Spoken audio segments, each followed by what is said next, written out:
क्या आप सोच सकते हैं, कोई राजा जिसने लाखों लोगों को युद्ध में मिटा दिया, लेकिन उसी युद्ध ने उसके दिल को झकझोर कर रख दिया। एक ऐसा सम्राट जिसने तलवार से साम्राज्य जीता और फिर उसी तलवार को हमेशा के लिए छोड़ दिया। आज मैं आपको बताने जा रहा हूँ उस कलिंग युद्ध की कहानी। एक युद्ध जो सिर्फ खून और हार की कहानी नहीं है, बल्कि एक युद्ध जिसने भारत के इतिहास को ही बदल दिया। ये कहानी है कलिंग युद्ध की, एक लड़ाई जिसने सम्राट अशोक को युद्ध से शांति की ओर मोड़ दिया। प्राचीन भारत का समृद्ध और स्वतंत्र राज्य था कलिंग। आज के ओडिशा और आंध्र प्रदेश के कुछ हिस्सों में फैला हुआ था।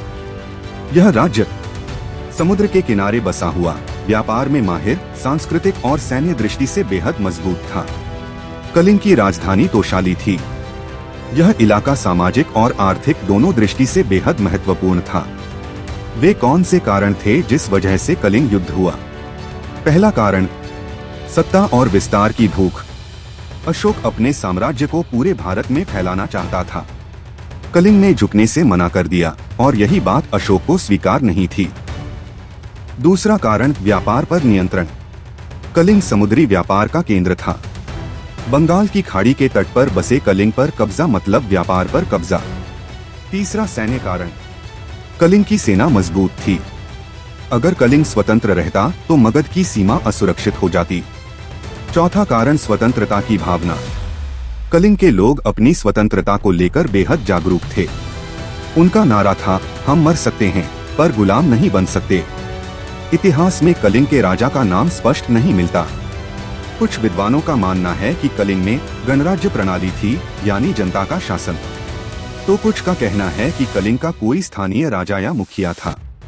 एक चीज स्पष्ट थी, कलिंग ने सम्राट अशोक की अधीनता मानने से साफ इनकार कर दिया था। 261 ईसा पूर्व में अशोक ने कलिंग पर हमला कर दिया। यह युद्ध इतना भयानक था कि 1 लाख से ज्यादा लोग मारे गए। लगभग 1.5 लाख लोग बंदी बना लिए गए। हजारों परिवार उजड़ गए। खून से नदियां लाल हो गईं, शहर जलकर खाक हो गए। अशोक ने खुद अपनी आंखों से यह विनाश देखा और वहीं से उनके जीवन का सबसे बड़ा बदलाव शुरू हुआ। युद्ध के बाद अशोक का दिल अंदर से टूट गया। उन्होंने कहा, इस विजय में कुछ भी महान नहीं है।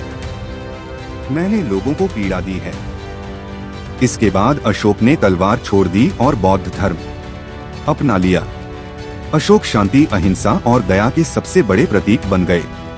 कलिंग युद्ध से क्या सीख मिलती है? कलिंग युद्ध केवल जीत और हार की कहानी नहीं है। ये कहानी है शक्ति के अहंकार की हार, मानवता की जीत की। यह सिखाता है कि सच्ची शक्ति तलवार में नहीं, करुणा में होती है। क्या आपने सोचा था कि एक युद्ध किसी सम्राट की सोच को बदल सकता है? अगर आपको अशोक की यह कहानी प्रेरणादायक लगी हो तो वीडियो को लाइक करें। ऐसे ही रोचक ऐतिहासिक किस्सों के लिए चैनल को सब्सक्राइब करें और कमेंट में जरूर बताइए, क्या आज के नेताओं को भी अशोक जैसी सीख लेनी चाहिए।